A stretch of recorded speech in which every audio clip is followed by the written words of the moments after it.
Okay, I wanted to talk to you about transformations on top of another. Now, all of the transformations, not most, but all of the transformations that we have done in class so far have been from the parent function. But transformations can occur on any function. In other words, we could apply some transformations to a function and then change it again by applying even more transformations. Now this video is 2 examples of how that works. So we're going to start with a transformation from the parent function x cubed. In this case, we have a horizontal translation to the right 4 and a vertical translation up 2. Now I want to remind you that when you're describing transformations, make sure that you note whether or not it's horizontal or vertical, the direction, left, right, up, down, and by how many units in order to provide a complete answer. Now that we've done that first transformation, we're going to transform g of x again. And we want to transform g of x into h of x. So let's see how that works. We're going to start by identifying the wiggle, or the inflection point. The inflection point is the h and k of the vertex form. Lucky for us. And so, in our case, the inflection point of g of x is 4 and 2. The inflection point of h of x is -1 and -5. Now, knowing the inflection point helps us identify what we need to do in order to transform from one transform function to another. To move h in g of x to -1, like it is in h of x, we need to shift the function horizontally to the left 5. Now we're going to use very simple math to do that. We're just going to add 5 to the h of g of x. And that gives us the same h now that we have in the function that we're going for, an h of -1. We also need to move from k equal 2 to k equal -5. That means our function needs to shift down 7. So I'm just going to add 7 to k, and voila, now I have the same h and k that I need in h of x. But there is one more thing. H of x has a vertical stretch by a factor of 3. So I'm simply going to multiply the cubed term by 3, and I am done. So in that way, I went from g of x to h of x using transformations. Now let's look at a little bit more complicated example.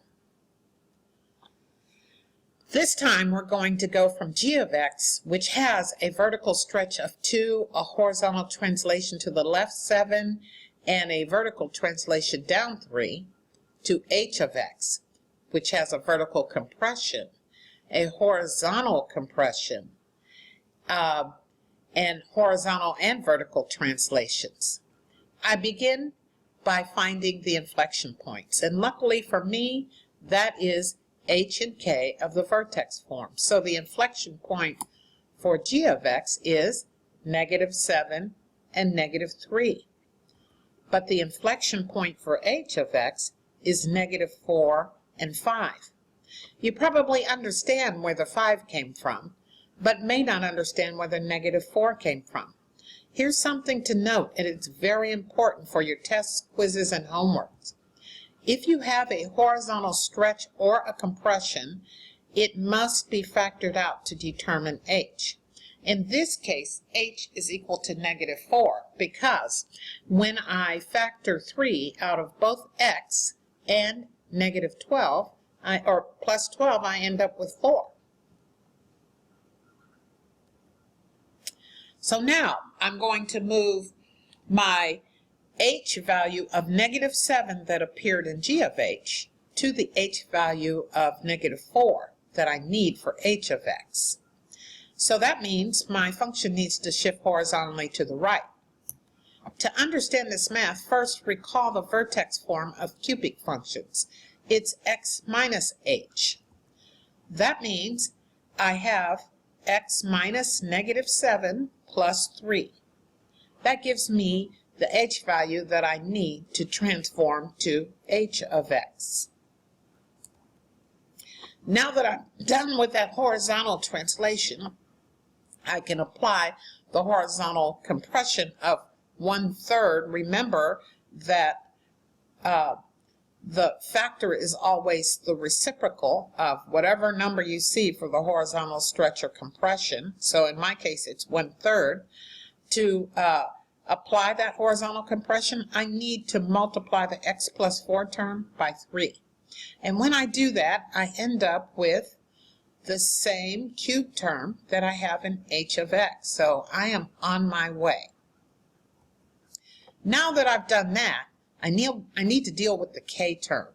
Now the k term in g of x is -3, but it's +5 in h of x. That means I need to take my whole function and shift it vertically up 8. How do I do that? I'm just going to add 8 to k, and that gets me to the same h and k values that I see in h of x. Now that we have done the horizontal, vertical translations and the horizontal compression, we have 3x plus 12 cubed plus 5. We are almost done, but when we look at h of x, we notice that it has a vertical compression. Now, how do I handle that?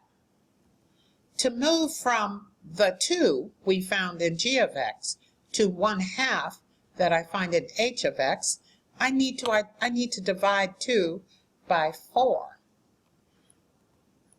When I do that, I get 2 over 4 times 3x plus 12 cubed plus 5, which is, in fact, 1/2 times 3x plus 12 cubed plus 5. That is h of x. Now, if you have any questions about the video, I would suggest that you do watch it again and that you take notes. I will also provide the actual PowerPoints on my website so you can download them and take notes directly on the PowerPoints if you wish. And make sure you ask these questions in class or come to tutoring.